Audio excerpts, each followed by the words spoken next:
Bem-vindo, alunos, a mais uma aula de Algoritmos 2. Hoje finalizaremos o nosso estudo daqueles novos tipos de dados. Então, vamos ao último tipo, que são as uniões. As uniões, elas são um tipo especial de dado que compartilha espaço. Ela se parece muito com uma estrutura, só que, na verdade, ela não é uma estrutura.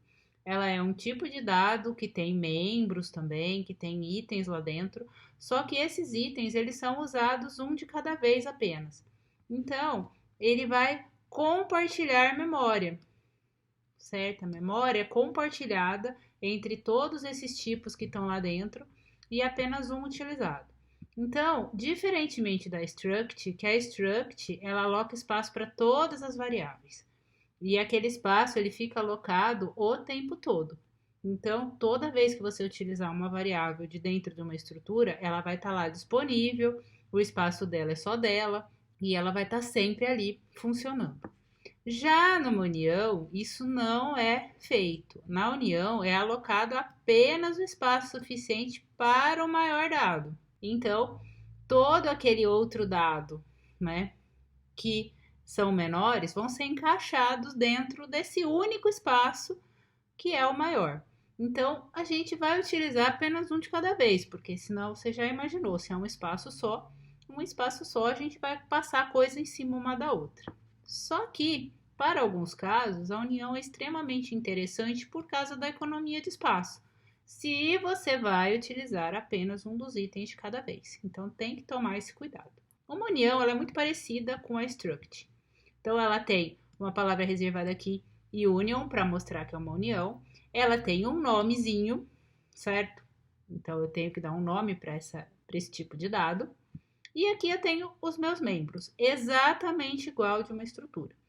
É o seu tipo, tem umas que tem tamanho, podem ser vários. Eu que vou definir qual que é a sequência deles. E aqui então, posso ter também variáveis declaradas junto já com a sua união. Então, ela se parece muito com o que a gente já viu, que é a estrutura. Então, a gente vai declarar aqui uma união chamada aula. Ela vai ter um item inteiro, que é um short, então ele é um inteiro um pouquinho menor, e um unsigned char. Ele vai guardar um único espaço. Então, ele vai verificar qual é o maior entre esses e aí ele vai guardar o espaço. O maior entre esses dois é o inteiro. Então, ele vai ter aqui o tamanho de um inteiro. E também vai caber aqui dentro o quê? O que é menor, que é o char. Então, num certo pedaço aqui do seu short int, vai caber o seu unsigned char. Então, você pode utilizar, né, primeiro um int, depois gravar o char, mas tem que lembrar que eu só tenho um espaço. Eu não tenho dois espaços, que é um para o int e um para o char. Não, é apenas um tamanho. Então, eu tenho sempre que ter isso em mente, gente. É uma estrutura muito especial. Bom, então vamos a algumas coisas importantes que a gente tem que saber sobre ela. Como ela só guarda um espaço, e às vezes eu tenho muitos tipos de dados lá colocado, eu não sei bem qual é o espaço que ele guardou. Então, eu posso saber qual que é o tamanho do espaço que ele está guardando. A gente vai usar aquela função conhecida já, que é utilizada em vários lugares na linguagem C, que é o sizeof. O sizeof ele dá o tamanho de qualquer tipo de dado em bytes. Então, eu tenho tantos bytes lá alocado para aquele elemento. E eu defini uma união com 3 itens, sendo 2 do mesmo tipo, 2 floats e um inteiro. Eu quero saber que tamanho ele alocou. Aqui até dá para a gente ter uma ideia do que ele vai fazer. Porque o maior tipo de dado, nesse caso aqui, entre o int e o float, é um float. Quando eu pedir o sizeof da união aluno, o que ele vai me dar? O tamanho que ele está guardando para um float naquela união. Não importa que eu tenha 2 floats, ele vai guardar o espaço de um float, certo? Que é o maior item da união. Isso aqui é interessante, gente, só quando você tem muitos itens, você pode ter um vetor aí dentro, você pode ter muitos tipos de dados dentro de uma união. E aí você nem tem ideia de qual é o tamanho do espaço que ele está guardando. E aí é interessante que dá para você pegar e saber que tamanho você tem disponível, certo? Mas lembre-se sempre que ele vai guardar o maior. Então, aqui, deixei colocado aqui para vocês, né, que o maior tamanho é o float, e é esse que ele vai estar guardando aqui. Bom, eu vou ter que declarar variáveis para utilizar, porque assim como uma estrutura, aquela union que a gente declarou ali, ela é a definição. Então, a gente tem a definição, né, dos membros, de como é aquela união, e a gente tem como a gente vai usar. A gente sempre tem que usar através de uma variável. Então, a gente pode ter variáveis locais, variáveis globais, assim como a gente fazia na nossa estrutura. Então, vamos começar com as variáveis globais. Então, eu fiz uma união aqui, que ela já é global, ó, porque ela está fora de qualquer função. Então, a definição da união é global, ou seja, ela pode ser vista por todas as funcionalidades do meu programa. E eu já declarei aqui logo junto com ela, a hora que eu terminei a declaração, uma variável var1. Então, eu já criei aqui uma possibilidade de uso que é global, também como a declaração da união. Aqui mais para baixo, eu fiz uma outra declaração de variável da var2, que também ainda é global, ó, porque está fora de qualquer função, como var2. Lembre-se que o tipo de dados, nesses tipos de dados novos que a gente viu nessas últimas aulas, é sempre a palavra reservada, mas o nome do item. Então, o tipo é union aula, e aí o nome das variáveis. Então, aqui a gente tem ó, um nomão. Ó. Então, declaradas essas variáveis, eu posso utilizá-las como elas são globais em qualquer parte do programa, neste caso aqui. Posso também ter variáveis locais, normal, como a gente fazia. E essas variáveis podem ser parâmetros de função, podem ser realmente dentro de qualquer funcionalidade do programa. Então, aqui, eu criei a minha união, ela é global, porque ela está fora de qualquer função, então a definição dela é global. E aqui eu criei a minha variável var1 local dentro do main. Então ela só vale dentro do main. Então lembre-se que variáveis globais podem ser usadas livremente dentro de qualquer função. As variáveis locais, ela só vale dentro do escopo daquele comando, ou seja, dentro da onde ela foi declarado. Nesse caso, ela vai valer dentro de todo o main aqui, mas é só dentro do main. Bom, como que a gente faz o acesso a esse tipo de membro? Igualzinho a gente fazia na estrutura. A gente tem que ter uma variável declarada e mostrar em que membro, ou seja, em que variável da união eu quero colocar alguma coisa, eu quero atribuir. Então, sempre membro a membro. Então, aqui, ó, eu vou ter sempre variável, ponto, o membro, e coloco o meu valor. Como eu disse, a união, ela só guarda um espaço. Então, você tome cuidado ao fazer atribuições e leituras dentro dessa nova estrutura diferente aí. Por quê? Nesse caso, eu comecei colocando um 105 na parte A dessa union, que é o inteiro aqui. O que acontece se eu atribuir outro valor ao outro membro? Ele perde o valor do membro anterior. Então, nesse caso, eu fiz uma outra atribuição para a parte C desse espaço com o caractere A. Então, eu acabei de perder o valor 105, porque ele sumiu. Quando eu fizer essa impressão aqui, o que ele vai me dar? Se eu colocar a parte A, ele vai colocar a versão numérica do caractere A, que é a última atribuição. E aqui no C, a parte literal, né, que é o A mesmo, impresso na tela. Então, eu perdi o 105, ele foi embora. Então, eu tenho que ter muito cuidado com atribuições e leituras feitas nesses membros, porque dependendo de como eu faço, eu acabei de perder um valor que talvez fosse importante para o meu programa. Esse 105, ele não ia ser usado? Ele não foi utilizado em algum lugar? Então, eu acabei de perdê-lo. Então, é muito delicado a utilização de uniões, né, dentro do nosso contexto aqui, dos nossos novos tipos de dados.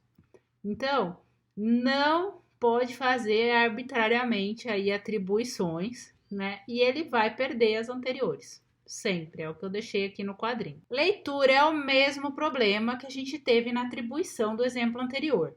Então aqui, eu ainda tenho meu inteiro e meu caractere, né, que é a minha union aula, e aqui eu fiz uma leitura para a parte inteira. Está feita a leitura. Logo em seguida, eu vou fazer uma outra leitura para a parte caractere. Então, eu acabei de perder o que estava na parte inteira, porque prevalece a última leitura. Então, aqui, ó, eu fiz uma leitura em X, fiz um print dessa leitura, até imprimir ele na versão caractere, porque pode, tá? Caractere é visto como inteiro, nesse caso aqui você pode fazer essa brincadeira. Só que aqui é o valor que eu li em X. O caractere que ele vai imprimir é o caractere do valor inteiro que está em X que eu li. Nesse caso aqui, agora eu já li direto para o caractere um caractere.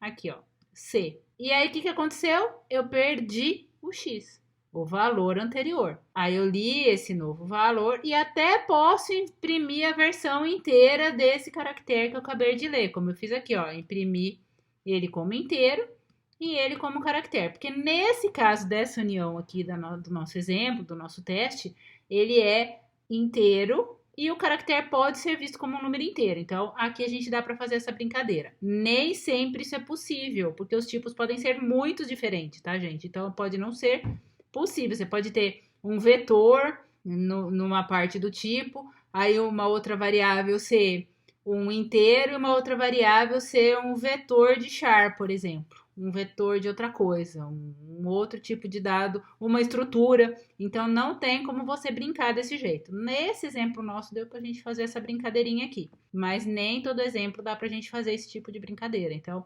porque os tipos podem ser muito diferentes, muito variados, e aí não dá pra gente fazer esse troca-troca. Aí, o que aconteceu aqui? Sempre ficou o último valor lido, o último valor atribuído, o último valor utilizado. Os anteriores, perdeu. Então, tomem cuidado quando vocês forem utilizar no programa, exatamente para não acontecer perdas. Pode mudar o valor? Gente, claro que pode. Isso aqui você pode mudar ao longo do programa, não impede, né? Você pode ler primeiro um inteiro, depois mudar o caractere, depois ler outro inteiro, mas você tem que ver se você já usou tudo que você tinha que usar daquele item antes de mudar o valor dele, porque ele se perde, tá? Só por isso. Bom, a gente tinha typedefs para estruturas. A gente pode ter um typedef para uma união, porque um typedef, ele é um apelidinho para qualquer tipo de dado possível na linguagem C. Então, o union é um tipo possível da linguagem C, então eu posso criar um typedef. Então, aqui está a nossa union aula de todos os nossos exemplos, com o nosso inteiro e o nosso char. E aqui logo acima dele, eu criei a nossa apelidinho, né? Nosso tipo de dado novo, né? Nosso typedef. Aqui ele chamou o now. E podia ter dado qualquer outro nome que eu julgasse interessante para o programa. E aqui eu posso declarar variáveis em qualquer ponto do programa, seja essas variáveis locais ou globais, utilizando esse typedef definido para a união. Posso utilizar a união também direto? Claro que pode. Você pode declarar variável tanto usando union aula variável x ou o now x, tanto faz. Quando você tem um typedef, né, definido, nem sempre você precisa usar só ele, depende muito da situação. A gente viu lá em estrutura, né, que existem algumas situações onde eu não coloco nem nome na estrutura, nem nada, aí significa que eu só vou utilizar o dado através do typedef. Mas se você tiver nome para as coisas, tudo direitinho, pode utilizar tanto um quanto o outro, certo? Então, normal. Aqui eu dei um exemplo que você não consegue utilizar sem, ó. Aqui eu já criei o typedef da union junto com ela. Então, aqui está a definição do nome do tipo, né, do nome do nosso apelido, que é o now. E eu não dei nome para a nossa união. Nesse caso, eu não tenho como definir variáveis através da union apenas, porque eu não tenho nem nome para ela. Se ela for única no seu programa, até dá. Se você tiver mais estruturas, mais uniões no seu programa, não dá, porque ele não vai saber quem é quem, certo? Então, lembre-se que se você tiver uma única estrutura, uma única união, você nem precisa pôr nome que ele consegue achar, certo? Nesse caso aqui, eu estou já pressupondo que eu só vou utilizar o unal para fazer a declaração da variável. Então, não preciso pôr nome na união. E em C tem várias situações assim, né, que a gente viu aí para trás, que a gente tem umas simplificações, né, baseado no que a gente vai utilizar. Pode pôr nome ou pode não pôr nome, dependendo de como é que eu vou utilizar, certo? Aqui eu deixei um lembrete que você só vai utilizar o unal, certo? Nesse caso, porque a união não tem nome. Mas eu também deixei aquela ressalva que se ela for a única união do seu programa, ainda é possível fazer declaração de variável seu typedef. Assim como a gente fazia com a estrutura, a gente pode fazer inicialização de valores quando eu crio uma variável para a união. Então, neste caso aqui, ó, eu estou criando uma variável emp1. Aqui eu tenho salário e idade de uma pessoa. E aí eu estou fazendo uma inicialização. Se eu não colocar nada, você lembra que união só usa um de cada vez. Então, só posso colocar um dos valores. Posso ter 500 membros lá dentro. Só pode definir um. Então, se eu não colocar absolutamente nada, ele sempre vai supor que é o primeiro. Eu estou sempre inicializando o salário. Se eu quiser inicializar os outros membros, eu vou ter que colocar o nome. Então, aqui, ó, a gente tem a idade, então eu coloco ponto idade e coloco o valor do membro a ser acrescentado ali como inicializado. Então, lembre-se que se for o primeiro membro, não precisa pôr nada. Se for outros membros, eu tenho que indicar para ele qual membro que é. E só pode inicializar um dos itens. Então, aqui podia ter 500 coisas colocadas nessa união. Só posso escolher uma para inicializar. Então, união tem toda uma limitação, gente. Tem que saber muito o que você está fazendo e como. Eu posso utilizar uniões junto com estruturas. Eu tenho aqui um CAD empregado, né, que é uma struct com código e o nome dele. E aqui eu tenho uma union, que tem dentro dela um empregado, que é uma coisa do tipo CAD empregado. Eu tenho um salário e um valor de hora. O que acontece nesse caso? Ou eu uso a struct, ou eu uso um desses dois, salário ou valor de hora. Meu Deus, que confusão! Você pode utilizar coisas juntas, uma dentro da outra, mas a ideia aqui é que você saiba exatamente o que colocar dentro do que. Aqui não ficou estranho, gente? Por quê? O que acontece? Ou você vai guardar o código e o nome do empregado, ou apenas o salário dele, ou apenas o valor da hora. Aqui você acabou de perder um monte de dado do cara no meio do caminho. E isso era possível? Isso poderia acontecer? Não. Então, na verdade, o que vai dentro do que é muito importante de você saber, porque lembre-se que o espaço é compartilhado. Então, ao compartilhar o espaço, você tem que tomar cuidado de como é que as coisas estão sendo colocadas. Então, vamos pensar o seguinte. Aqui, ó, você fez um main, criou, né, um emp1. O emp1 é o quê? É um item dessa união. Aí você foi lá, pôs código, pôs nome, e aí você lê um salário. Na hora que você lê o salário, você acabou de perder o nome do empregado e o código dele, porque é um espaço único. Então, lembre-se que está tudo compartilhado esses três itens. Então, esses dois acabou de sumir. Então, isso não é bom. Então, vamos fazer o contrário, que eu acho que dá mais certo? Então, ó, aqui a gente tem uma union salários, certo?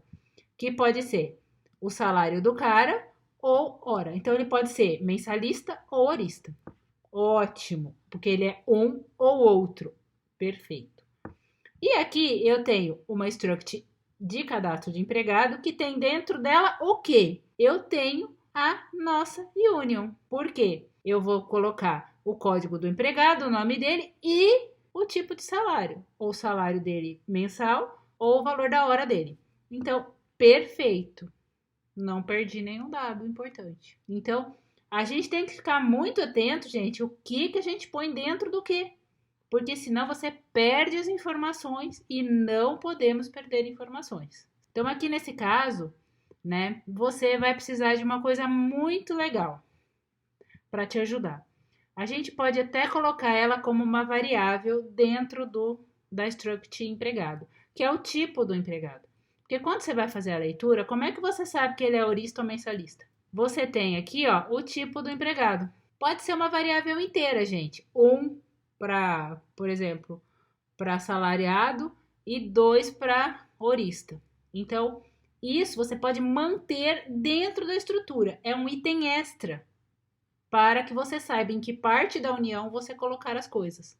Certo? Isso é importante. Então, aqui, a hora que você foi fazer a leitura, ó, você fez a leitura aqui, né, do tipo do empregado, então aqui mensalista ou horista, aí a pessoa te diz que tipo de empregado que é para você poder fazer o cadastro certinho. Aí você vem aqui e se ele é você faz uma coisa, se ele é 2, você faz outra. Então, isso é muito importante, gente. É muito essencial que a gente coloque ou saiba, né, como fazer essa pergunta no programa que vai chamar a estrutura com a união, para que eu coloque na posição certa cada coisa. Então, manter essa variável é extremamente útil. Então, ela vai dentro da estrutura, não dentro da união. Ela vai dentro da struct que vai chamar a union, certo? Bom isso. Então, aqui, ó, mesma coisa. Dependendo do que você vai fazer, ó, se é você faz uma coisa, né? Se é 2, você faz outra. Então, essas coisas são essenciais aí na hora de fazer um programa com uma união. Então, não economize variável, gente. Essa variável ela pode gastar pouquinho espaço. Você pode pôr um short int, né? Você pode pôr uma variávelzinha booleana. Você pode pôr qualquer coisa pequeno mesmo, um dado pequeno, só para fazer essa seleção de para onde vão as coisas. E é mais fácil também para depois você poder fazer o resto do programa. Se você vai fazer uma busca, se você vai fazer uma atualização, por exemplo, eu vou atualizar todos os empregados horista, a hora dele vai subir 10%. É muito mais fácil de você fazer essa atualização, essa busca, sabendo essa variável, porque aí é mais fácil de você obter os dados, certo? Senão você tem que ir lá dentro da Union e ver o tipo de dado que tem lá, né? O valor que tem lá. Se é um valor que equivale a um salário ou uma hora. Então, isso é muito mais complexo. Então, é melhor ter essa variável fora, que aí você já faz todo o teste antes de fazer qualquer coisa. Então, era isso que a gente tinha para ver de uniões, certo? E aí, a gente finalizou os tipos, né, mais diferentes aí de dados, que não são os convencionais, certo? Então, até a próxima aula.